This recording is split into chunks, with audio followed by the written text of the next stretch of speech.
Hi friends, welcome back to my Tirumala series. మేము తిరుమల మీద కొన్ని ప్లేసెస్ చూసిన తర్వాత అక్కడ నుండి తిరుపతికి రీచ్ అయ్యాము. మేము వచ్చే వరకు ఆల్మోస్ట్ 1:30 అయింది. కింద కూడా చూడాల్సిన ప్లేసెస్ చాలా ఉన్నాయి. బట్ మేము అవన్నీ చాలాసార్లు చూసాం కాబట్టి మేము వెళ్ళాలనుకోలేదు. డైరెక్ట్గా కంచికి వెళ్దామని మేము ప్లాన్ చేసుకున్నాము. తిరుపతి నుండి కంచికి వెళ్ళే దారిలో 75 కిలోమీటర్ డిస్టెన్స్లో తిరుత్తని ఉంటుంది. జస్ట్ మనం వెళ్ళే హైవేలోనే 4 కిలోమీటర్స్ లోపలికి వెళ్తే చాలు. టెంపుల్ చాలా బాగుంది. ఇది సుబ్రహ్మణ్యేశ్వర స్వామి టెంపుల్. ఇది కొండ మీద ఉంటుంది. ఈ టెంపుల్ కి మెట్ల మీద నుండి కూడా కొండ మీదకి వెళ్ళవచ్చు. దీని ప్రత్యేకత ఏంటంటే ఈ స్టెప్స్ వచ్చేసి 365 స్టెప్స్ ఉంటాయి. 365 డేస్ కి 365 స్టెప్స్ అన్నమాట.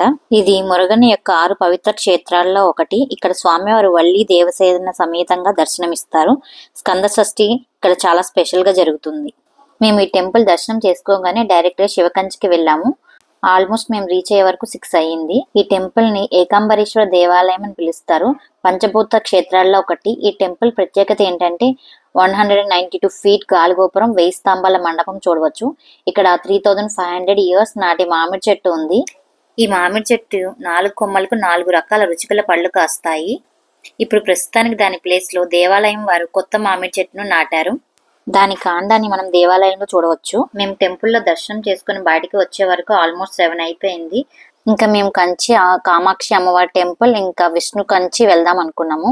బట్ మాకు తెలియని ప్లేస్ లో మ్యాప్ పెట్టుకొని వెళ్ళేసరికి లేట్ అయిపోతుంది అండ్ టెంపుల్స్ క్లోజింగ్ టైం కాబట్టి మేము ఒక ఆటో మాట్లాడుకొని వెళ్ళాము.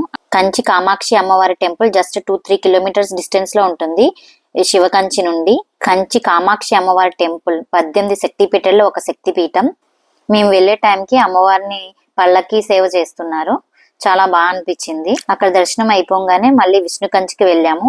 ఇక్కడే బంగారు బల్లి, వెండి బల్లులు ఉంటాయి. వీటిని తాకితే దోషాలన్నీ పోతాయి అంటారు. బంగారు బల్లి సూర్యుని వైపు, వెండి బల్లి చంద్రుని వైపు చూస్తూ ఉంటాయి. ఈ దేవాలయం 108 వైష్ణవ దివ్య క్షేత్రాల్లో ఒకటి. దీన్ని వరదరాజ పెరుమాళ ఆలయం అని కూడా అంటారు. సో అలా మేము కంచిలో దర్శనం చేసుకొని మిడ్ నైట్ కి అరుణాచలంకి వెళ్ళిపోయాము. అక్కడ రూమ్ తీసుకొని రెస్ట్ తీసుకున్నాము. సో ఇలా మా డే 3 గడిచింది. Wait for next vlog. Thank you.